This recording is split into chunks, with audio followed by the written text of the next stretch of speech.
स्कूलखबर.com के सीधा सवाल में आज हम बात करने आपको लेकर आए हैं एक ऐसे स्कूल में जहां पर आत्मनिर्भर मॉडल की बात हो रही है। यदि आप स्कूल के ऑनर हैं या आप पेरेंट्स हैं, अभिभावक हैं, तो मुझे लगता है कि आपको ये शो देखने की ज़रूरत है। आपको इस सीधा सवाल का एपिसोड आपको बताएगा कि किस प्रकार से आप अपने स्कूल में इस प्रकार के कार्यक्रम कर सकते हैं, या यदि आप अभिभावक हैं तो क्या ऐसी चीज़ें हैं जो बच्चों को आप शिक्षा के साथ संस्कृति की तरफ ले जा सकते हैं। मुझे लगता है कि आज का एपिसोड आपको ये देखने में, ये जानने में बहुत मदद करेगा। तो आइए देखते हैं सीधा सवाल में ओम जी शर्मा जी के साथ। स्कूलखबर.com के सीधा सवाल में आपका स्वागत है।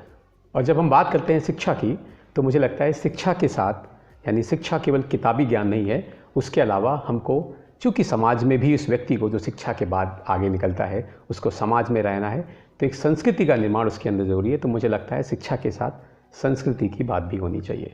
तो जब हम शिक्षा के साथ संस्कृति की बात करते हैं, और हम जब निकले मध्य प्रदेश में और हम आज आए झाबुआ में, तो झाबुआ में हमारी मुलाकात हुई ओम जी शर्मा जी से। ओम जी शर्मा जी जो शिक्षा संस्कृति उत्थान न्यास के क्षेत्रीय सह संयोजक हैं और साथ ही शारदा समूह के चेयरमैन हैं। ओम जी, बहुत बहुत स्वागत है आपका इस कार्यक्रम में। इस प्रोग्राम का नाम सीधा सवाल है और हम सीधे सीधे मुद्दे की बात करते हैं। तो मेरा सीधा सवाल आपसे यही है कि झाबुआ जैसी जगह में शिक्षा जैसे विषय को पकड़कर आपने काम करना शुरू किया, तो आप मुझे बताइए पूरी जर्नी कैसी रही आपकी?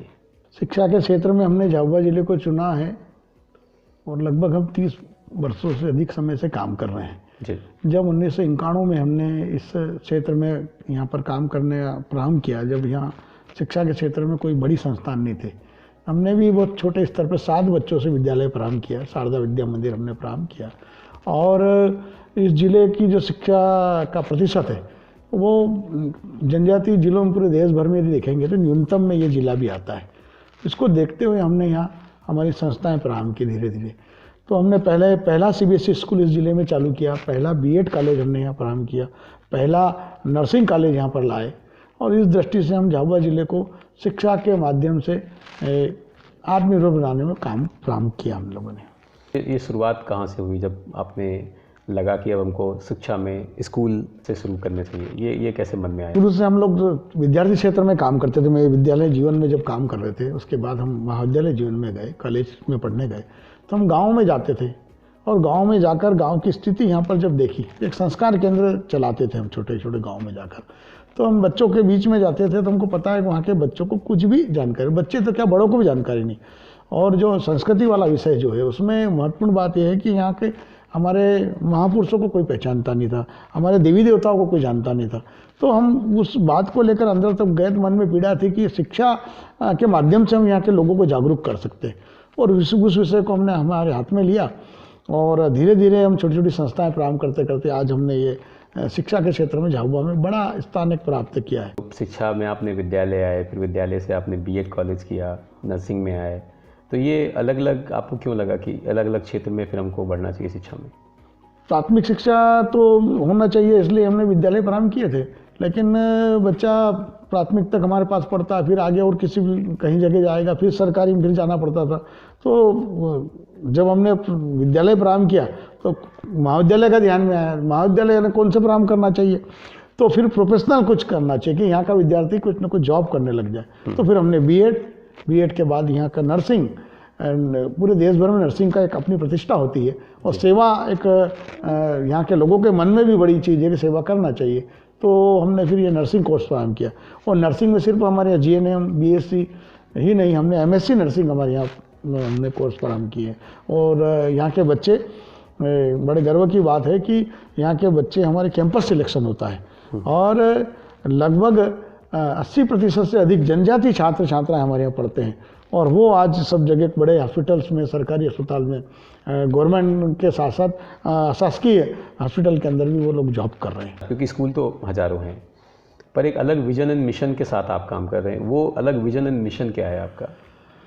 विजन और मिशन में तो विद्यालय सब लोग चलाते हैं, स्कूल क्षेत्र में और हायर एजुकेशन में कई संस्थाएं काम करती हैं, लेकिन हमने यहाँ जब काम प्रारंभ किया और हमारे मन में जो काम करने का है वो हम अलग इसलिए लगते हैं कि हम सिर्फ अक्षर ज्ञान नहीं दे रहे हैं या सिर्फ पढ़ाई नहीं करा रहे, हम साथ में उनको संस्कृति भी साथ में दे रहे हैं। और संस्कृति कौन सी, जो हम वर्षों से पुरातन काल से हमारे चली आ रही, उन बातों को उन बच्चों के अंदर जाना चाहिए। इसलिए छोटे छोटे प्रयोग हम करते हैं और उसके माध्यम से हम बच्चों के बीच में ये संस्कार ला रहे हैं। तो हम जैसा कहते हैं कि व्यक्ति को कुछ न कुछ दान करना चाहिए। जब बड़ा होता है, अच्छा कमाने लग जाता, फिर दान करे, उसकी बजाय बचपन से उसको कैसे आदत पड़ना चाहिए। तो घर से मुट्ठी भर अनाज ला सकता है क्या? सिर्फ हमारे लिए नहीं, जन जीव जंतु और पक्षियों के लिए कुछ कर सकता है क्या? तो हम छोटे छोटे बच्चों को संस्कार देते हैं और वो काम करते हैं। उसका जन्मदिन आता है तो हर कोई अपना जन्मदिन केक काटेगा और अपने परिवार को, अपने मित्रों को बुलाएगा। हमारा बच्चा, यहाँ का जो विद्यार्थी है, वो गांव में जाता है और उन छोटे बच्चों को, उनके बराबर की उम्र के हैं और उनके पास कुछ नहीं है, कुछ उनको बांट कर आता है। और जब उसके मन में ये चीज़ बचपन से आ जाती है तो जब कोई बड़े लेवल पर जाएगा, चाहे वो अधिकारी बने, व्यापारी बने, उद्योगपति बने, वो संस्कार उसके मन में रहेंगे तो उनके प्रति वो भाव उसका अच्छा रहेगा। ये दृष्टि से हमने ये दूसरे विद्यालय से हमारा विद्यालय अलग है, जैसा मैं मानता हूँ। यानी आपको लगा कि शिक्षा के साथ भारतीय संस्कृति, ये तो जो हमारी कोर हमारी भारतीय संस्कृति थी, जो हमारी परंपरा थी, उन परंपराओं को, भारतीय संस्कृति की, हम उन बच्चों तक पहुंचा पाएँ, ये उद्देश्य रहा आपका? जी। क्या है कि देश को बदलना है तो शिक्षा को बदलना होगा, ऐसा ध्येय वाक्य है। इस वाक्य को क्रियान्वित करना हो तो एक विद्यालय बड़ा माध्यम हो सकता है। और विद्यार्थी छोटे छोटे काम से बड़े मैसेज देते हैं। तो जावा का एक हाथी पावा एक बहुत बड़ी पहाड़ी है।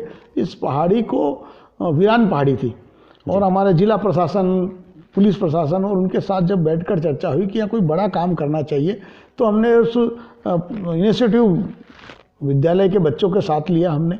और वहाँ पर आज लगभग 20,000 से अधिक पेड़ पौधे हैं और जंगल जैसा वहाँ रूप ले लिया है।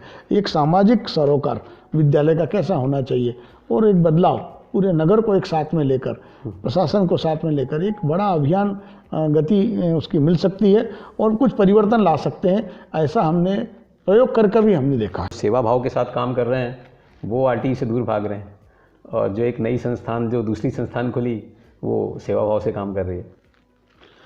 इसमें सरकार की जो भावना थी आरटीई लागू करने का, उनका ये था कि उसके पीछे की 25% वो बच्चे जो अपनी आर्थिक स्थिति खराब हो या और कई किन्हीं कारणों से वो उस विद्यालय में नहीं जा सकते। तो ऐसे बड़े संस्थान जो खड़े हुए हैं, हमारे संस्थान के अलावा बड़े बड़े संस्थान हैं झाबुआ जिले में भी और पूरे देश में और प्रदेश में होंगी, तो उसमें उन बच्चों को कहीं ना कहीं उनके बराबर दर्जा मिलना चाहिए। तो जिस समय से लागू हुई उसी समय से हमने सर्वे प्रारंभ किया, उन बच्चों का चयन किया और हमने, सरकार तो आज तो बहुत सारा ऑनलाइन मैसेज हो गया, जब हम फिजिकली लोगों के पास हमारे शिक्षक गए उनको हमने एडमिशन दिए। लेकिन कुछ संस्थाएं ऐसी हैं जो सेवा के नाम पर इस जिले के अंदर और जनजाति बहुल क्षेत्रों में जाकर काम करती है और उनका मिशन भी ये है कि हमको सेवा करना है। उन्होंने ही हाईकोर्ट में, मध्य प्रदेश के हाईकोर्ट में लगाया और उन्होंने कहा कि ये आरटीई हम पे लागू नहीं होना चाहिए क्योंकि हम अल्पसंख्यक शिक्षण संस्थान है। भाई, जिसके लिए आप आए हो इस जिले के अंदर, इन जनजाति लोगों को सेवा करने आप आए हो और हमारे 100% वो तो उसके क्राइटेरिया में आते हैं, तो उनको देना चाहिए। लेकिन उन्होंने ऐसा नहीं किया। लेकिन हमारी संस्थान शुरू से ये काम कर रही है, जब से आरटीई लागू हुआ है और हमने 100% बच्चों को यहाँ प्रवेश दे रहे हैं और हमारे बच्चे निकल कर जा रहे हैं। एक आपने इनिशिएटिव लिया, मुझे लगता है कि पूरे भारत में पहला इनिशिएटिव होगा, जिसमें आपने आत्मनिर्भर स्कूल विद्यालय लेवल से आपने बच्चों को तैयार किया कि आत्मनिर्भर की तरफ बढ़े वो। तो ये एक विषय क्या है, अगर बता सकते? आत्मनिर्भर भारत, ऐसा हमारे भारत के प्रधानमंत्री हमारे नरेंद्र मोदी जी ने कॉन्सेप्ट रखा और उसमें सब लोग जिनकी भूमिका थी, लेकिन विद्यालयीन शिक्षा, इसका भी कुछ न कुछ रोल होना चाहिए। हमारा कहना है कि आत्मनिर्भर भारत जब भी हो सकता है जब आत्मनिर्भर छात्र होगा, और छात्र को आत्मनिर्भर बनाना है तो विद्यालय उसमें क्या भूमिका निभा सकता है। तो एक छोटा सा वाकया मैं सुनाना चाहूँगा कि मध्य प्रदेश के मुख्यमंत्री शिवराज सिंह चौहान हैं, उनके पास में वो जैदपुर पूरा गांव के रहने वाले हैं, उनके पास कुछ लोग मिलने आए थे, विद्यार्थी युवा थे वो। तो स्वाभाविक उनके यहाँ जलपान की व्यवस्था थी, जलपान किया, मुख्यमंत्री जी बाहर आए, सबने नमस्कार किया। उन्होंने पूछा बच्चों से, आप कैसे आए हो, यहाँ क्यों आए हो? तो शिवराज सिंह जी ने घटना सुनाई कि उन बच्चों ने कहा कि हम कटिंग बनवाने आए हैं। शिवराज जी हंसे, मैं तो गांव के अंदर हरिया नाई के पास कटिंग बनवाता था, अपने वहाँ बोल नाई है, तुम ये भोपाल तक क्यों आए भैया? तो बच्चे हंसने लगे एक दूसरे को देखकर। उनका नहीं, आजकल कटिंग ऐसी नहीं होती है, आजकल तो उसमें कलर होते हैं और विविध तरह की कटिंग होती है, उसके तरीके अलग होते हैं। तो शिवराज जी ने कहा था, मेरे को जब समझ में आया कि भाई अपने जो पुरातन जो व्यवसाय है उसको आधुनिक बनाना चाहिए। उसी संदर्भ में हमारे को भी ध्यान में आया कि ये झाबुआ जिला है, यहाँ पर शिल्पकार बहुत हैं और अपने घरों में कई बहुत सारी चीज़ें बनाते हैं। वो झाबुआ की डॉल है, झाबुआ की गुड़िया बड़ी फेमस है, झाबुआ के बांस के बहुत सारे आइटम हैं जो बनते हैं। ऐसे शिल्पकारों को लाना चाहिए और हमारे विद्यालय के बच्चों, ये और सब कोरोना काल में हमने किया।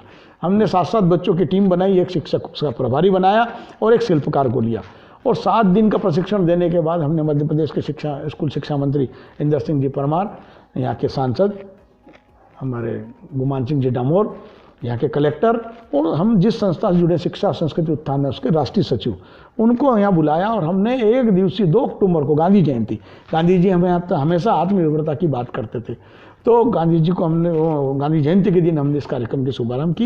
एक उनका पूरा स्टॉल लगाया, उनकी एक प्रदर्शनी लगी, लाइव प्रदर्शनी।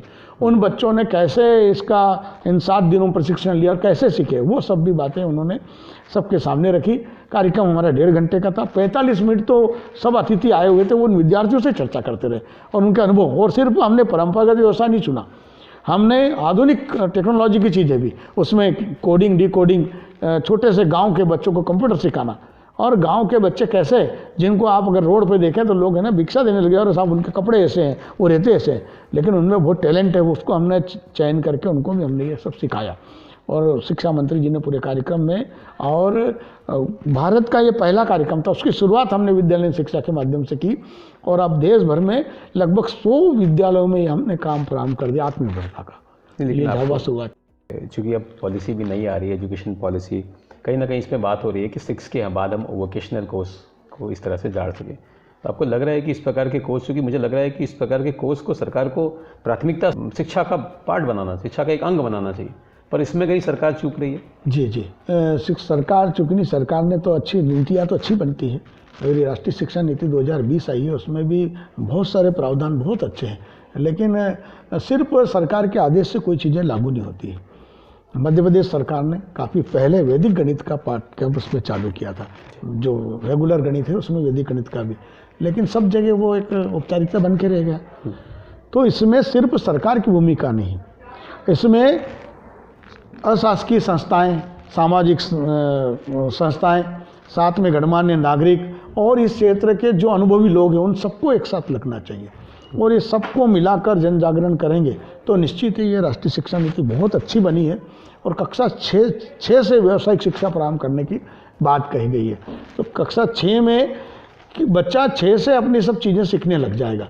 अब हम बच्चों को कहते हैं कि काऊ पे निबंध लिखो, गाय पे निबंध लिखो, उसको रटवाते हैं।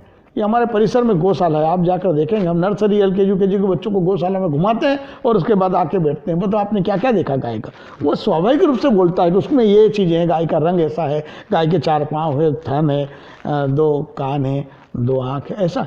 तो ये सब चीज़ें एक स्वाभाविक रूप से इनबिल्ट होना चाहिए, इसके लिए कोई कोर्स लाने की ज़रूरत नहीं है। और मुझे लगता है कि सब लोग यदि मिलकर, और मेरे को लगता है ये 2 लाख से अधिक कार्यशालाएं हुई, उसके बाद ये राष्ट्रीय शिक्षा नीति लागू हुई है। तो आज के हिसाब से मुझे लगता है कि ये बहुत जल्दी क्रियान्वित हो जाएगी और इसका प्रतिशत भी अच्छा मिलने वाला है। आपने एक गांव गोद लिया है कोई, तो जो मुझे यहाँ पता लगा। जी तो ये पूरा आपने कैसे क्या किया है कि एक गांव गोद लेके, और उसमें क्या उनको पढ़ा रहे हैं या क्या, आपने क्या जिम्मेदारी निभाई है?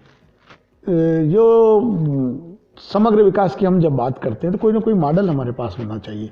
तो हमने प्रयास किया कि हम इसके माध्यम से विद्यालय भी एक शिक्षण संस्थान है, एक ने गांव गोद ले। देश भर में इतने विद्यालय है, यदि हर विद्यालय ये सोचे कि मेरे पास के गांव को मैं गोद लेकर उसको डेवलप करूं, तो मुझे लगता है कि आत्मनिर्भरता वाला कदम 2035 तक सरकार ने तय किया है, ये 2030 तक भी हो सकता है, 25-28 तक भी हो सकता है। और इसलिए हमने ये प्रयास किया है कि हम विद्यालय, जब हमने प्रारंभ किया था 91 में, पहला काम हमने किया था जब ही हमने गाँव गोद लिया था गढ़वाड़ा, यहाँ का पास का गाँव है, 3 किलोमीटर दूर का गाँव है। उस गाँव के अंदर हमने, आज आप देखेंगे तो 500 से अधिक वृक्ष वहाँ लगे हैं, और नीम के, बड़ के, पीपल के ऐसे वृक्ष हैं वो बड़े हो गए। ऐसा ही हमने दूसरा विद्यालय प्रारंभ किया था, हमने एक बाढ़ कुआ गाँव गोद लिया। उस गाँव के अंदर हमने वहाँ के बच्चों को संस्कार केंद्र के माध्यम से उनको पढ़ाई और संस्कार दोनों मिले, ये हमने प्रयास किए। ये गाँव, जिस गाँव में हम बैठे हैं, बीड़ी डोजे, इस गाँव के बच्चों को भी हमने साथ में लिया है। और मुझे लगता है कि बच्चों को जो बात बताई जाती है वो बड़ों से जल्दी वो सीखते भी हैं और आज्ञाकारी होते हैं और तुरंत पालन भी करते हैं। और हम बहुत बड़ा कोई निर्माण कर देंगे, गांव के अंदर पुलियाँ ले आएंगे, रोड बना देंगे, ऐसा हमारा कॉन्सेप्ट नहीं है। गांव गांव जैसा रहे, हमारा सोचना कैसा है कि अगर डेवलपमेंट हो तो डेवलपमेंट किसान को ट्रैक्टर से डेवलपमेंट नहीं आएगा, किसान को बैलगाड़ी से आएगा, लेकिन बैलगाड़ी को आधुनिक कैसे बनाए वो हमको प्रयास करना चाहिए। उस दृष्टि से हम उसमें काम कर रहे हैं और वहाँ के लोगों को साथ में लेकर हम उसमें कुछ विकास कर सकेंगे, ऐसा हम प्रयास कर रहे हैं। तो मतलब गांव को जब आपने किया है कि जब भी आप जहाँ स्कूल खोलेंगे वहाँ एक पास का एक गांव जो होगा उसको आप गोद लेंगे, और ये संस्कृति आपने अपने पूरा एक मॉडल बनाया, आपने ये मॉडल बनाया। और ये ऐसा प्रस्ताव मैं देवी अहिल्या विश्वविद्यालय में कार्य परिषद का सदस्य हूँ, मैंने भी वहाँ इनिशिएटिव लिया है। मैंने वहाँ प्रोफेसर मंगल मिश्र से बात की, कुलपति से बात की, और हमने एक प्रस्ताव रखा कि क्यों ना एक विश्वविद्यालय इस गाँव को गोद ले। हमारे शिक्षा संस्कृति उत्थान न्यास के राष्ट्रीय सचिव अतुल जी हैं, वो कहते हैं कि देश भर में ये 800 से ऊपर जिले हैं और 900 से ज़्यादा विश्वविद्यालय, एक विश्वविद्यालय एक जिले को यदि गोद ले ले तो ये आत्मनिर्भरता वाला विषय और ये डेवलपमेंट वाला विषय ये अपने आप हल हो सकता है। वो युवा निस्वार्थ भाव का रहता है, अगर युवाओं को कोई काम सौंप दे तो निस्वार्थ भाव से करते हैं। तो इस दृष्टि से हमने देवी अहिल्या विश्वविद्यालय ने भी हमारा ये जिला गोद लिया है, उनके साथ मिलकर भी हम ये काम करने जा रहे हैं।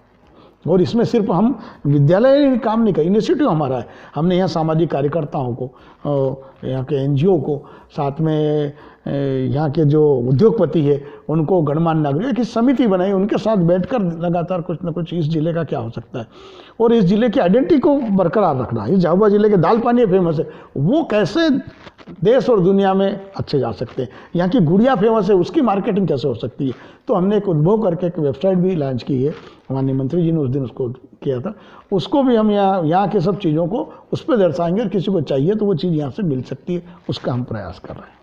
एजुकेशन पे काम कर रहे हैं, फिर ये इस प्रकार से शिक्षा संस्कृति उत्थान न्यास में काम करने की ज़रूरत क्यों पड़ गई अब? क्या होता है कि कोई भी काम यदि हमको करना है तो साथ में मैन पावर लगता है, और मैन पावर के लिए कोई ना कोई संगठन उसके साथ में काम करेंगे तो बहुत सारी चीज़ें हैं। शिक्षा संस्कृति उत्थान न्यास और शारदा विद्या मंदिर, इनके दोनों के कोई अलग अलग उद्देश्य नहीं है, एक उद्देश्य है।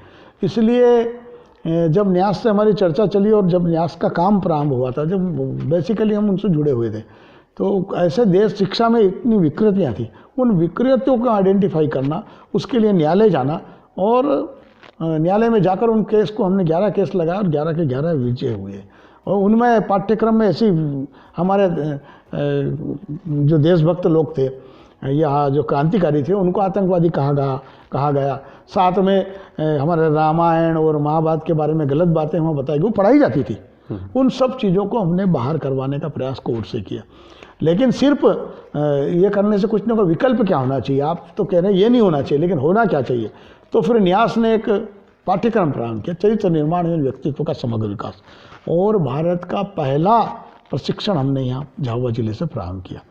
और जो शिक्षक अच्छा बनेगा तो विद्यार्थी भी अच्छा रहेगा। शिक्षकों में ये सब चीज़ें आना चाहिए। हम लोगों से अपेक्षा करते हैं कि सुबह उठकर वो व्यायाम करे, योग करे, विद्यार्थी को हम ऐसा कहते हैं, तो पहले शिक्षक करें। तो ये 30 मिनट का एक कालखंड ऐसा होना चाहिए। हम एकाग्रता अच्छी कैसे आती है, तो ओंकार का उच्चारण करने से, ये सांप्रदायिक विषय नहीं है। ओंकार का उच्चारण यदि ये साइंटिफिक विषय है, तो ओंकार का उच्चारण 3 बार यदि हम करते हैं शांति से आँख बंद करके, उसके बाद किसी विषय को आप पढ़ते हैं तो ग्रहण जल्दी होता है, एकाग्रता बढ़ती है। तो इस आधार पर हम ओंकार का हम यहाँ पर पाठ्यक्रम में शामिल किया है हमने। ऐसे छोटी छोटी बातों को हम सम्मिलित कर रहे हैं और हम आगे बढ़ रहे हैं। यानी कि शिक्षा के साथ जो संस्कृति का आपका विजन है वो कहीं ना कहीं उसमें आपको ये जो उत्थान समिति से ये है, ये आपको बहुत मदद कर रही है और कहीं ना कहीं एक डायरेक्शन भी दे रही है कि आप किस तरह से इसमें और अच्छा कर सकते हैं। जो आपकी सोच है, जो आपका विजन है केशव विद्यापीठ में या शारदा विद्या मंदिर के माध्यम से, पूरा जो शारदा समूह जो आपने ग्रुप बनाया है, इसके माध्यम से मुझे लगता है कि झाबुआ में जिस प्रकार का काम आप कर रहे हैं, बहुत चैलेंजिंग काम है और बहुत अच्छे तरीके से भी कर रहे हैं, और आज एक बड़ा मुकाम आपने हासिल किया। और मुझे लगता है कि जो प्रयास है ये कहीं ना कहीं एक बड़े रूप में आगे निकल के आएगा और इस झाबुआ जिले को नहीं और भी देश के लोगों को भी फ़ायदा इसका मिलेगा। तो बहुत बहुत धन्यवाद ओम जी, आपने पूरा समय दिया इस कार्यक्रम में। Thank you sir. Thank you. नमस्कार। सीधा सवाल में आज हमने बात की ओम जी शर्मा से। एक बात कहीं ना कहीं निकल के आती है जो उन्होंने एक बहुत बात प्रमुखता से कही कि आत्मनिर्भर भारत या आत्मनिर्भर मध्य प्रदेश की जब बात करते हैं तो इसकी जो शुरुआत है मुझे लगता है आत्मनिर्भर छात्र से ही हो सकती है। जिस प्रकार का मॉडल उन्होंने अपने स्कूल में अपनाया है कि छात्रों को उनके लोकल जो रोज़गार है या जो उनका पारंपरिक व्यवसाय है उनके साथ जोड़कर भी क्या हम आगे उनको शिक्षा दे सकते हैं, मुझे लगता है बहुत प्रमुख विषय है। और भी स्कूल इस विषय से प्रेरणा ले सकते हैं, इस मॉडल से प्रेरणा ले सकते हैं, और सरकार तक अगर हमारी बात पहुंच रही है तो सरकार भी कहीं ना कहीं इस मॉडल को अपने आने वाली जो शिक्षा नीति है उसके साथ में अपना सकती है। तो सीधा सवाल में आज हमारी बात हुई ओम जी शर्मा से, और यदि आपके कोई भी सवाल इस कार्यक्रम से जुड़े हैं तो आप हमें इस दिए हुए नंबर पर या इस दिए हुए ईमेल आईडी पर हमसे पूछ सकते हैं, और यदि आपको हमारा यूट्यूब चैनल अच्छा लगता है तो हमें ज़रूर सब्सक्राइब करें।